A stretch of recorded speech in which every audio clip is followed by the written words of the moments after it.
The Europeans are making a brilliant kick-arse range of two-strokes nowadays. It would be hard to make a bad choice. The Italian princesses have been doing well with their lower seat heights, very linear power delivery, and overall user-friendly nature. Here are some insights from Beta's Sydney dealer, Cameron Graham, on the Beta RR250, RR300 and the Cross Trainer. And I will provide some Gumby opinions as well.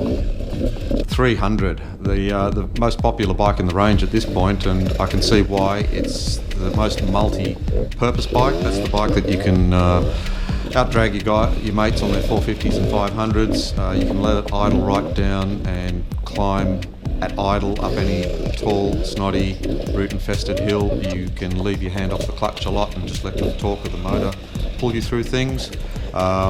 You can ride it gentle, short shift it and never touch the power band and have a ball. If the track opens up and you want to spray a bit of roost, just let it get on the pipe and I've got a 300 two-stroke under my legs. Unreal.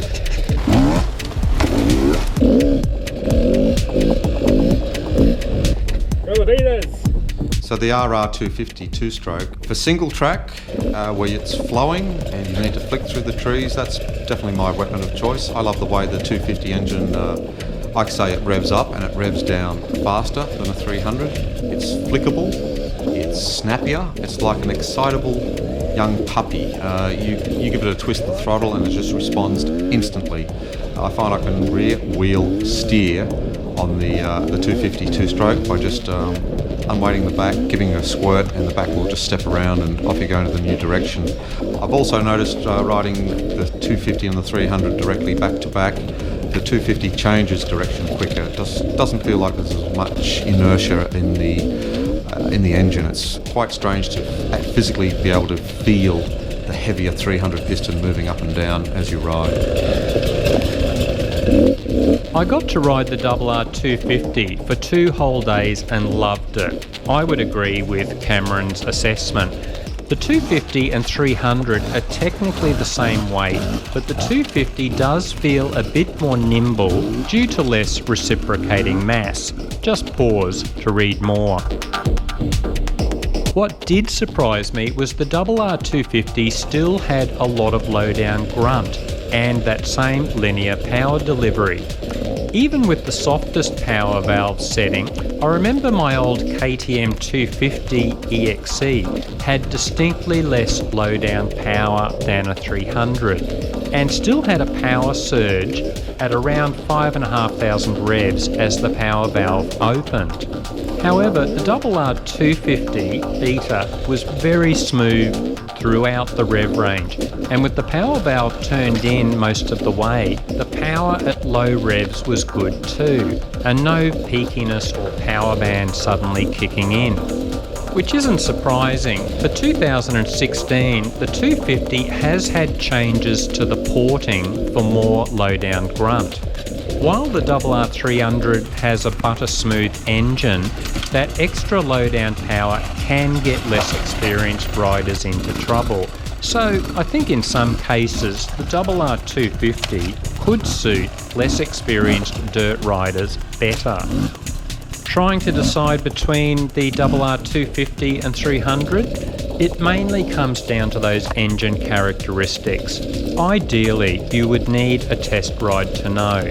But also remember the 250 is cheaper than the 300, so some riders buy the RR250, then simply screw that power valve in to see if that increases the grunt factor enough.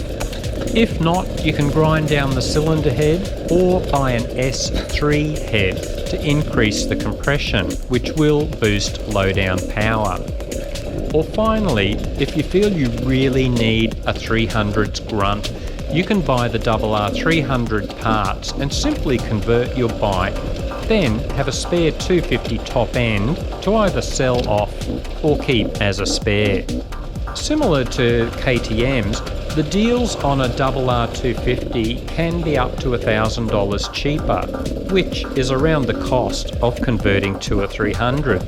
Bargain. My experience with the Cross Trainer, if I'm sitting at the bottom of a massive step of rocks with roots and ruts, that's my bike of choice, definitely. The Beta Cross Cheetah.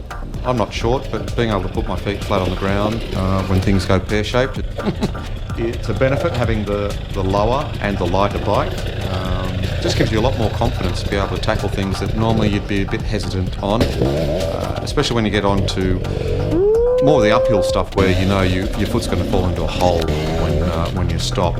And that's where the cross trainer, I think, is fantastic for the more experienced rider, being able to build on confidence. The cross trainer has been in huge demand internationally. As Cameron said, if you like your slow, technical riding in hard terrain, this is your bike. It's also great for the less experienced or shorter dirt rider, with a seat height an inch lower than its already low big brothers. And similar power characteristics, except they have knocked some of the top end power off. I've already done a video comparison of the RR300 and cross trainer. Just watch it here for more information. If you do like the occasional fast blast, then the cross trainer won't be as capable with that deliberately soft suspension setup, light skitterish front end and milder top end power. But a major plus is it can be up to $2,000 cheaper than a RR300, which provides plenty of budget for beefing up the suspension, a steering stabiliser for higher speeds, and adding some RR300 parts if you want more top-end power. We are spoilt for choice nowadays. As mentioned, it would be hard to make a bad choice.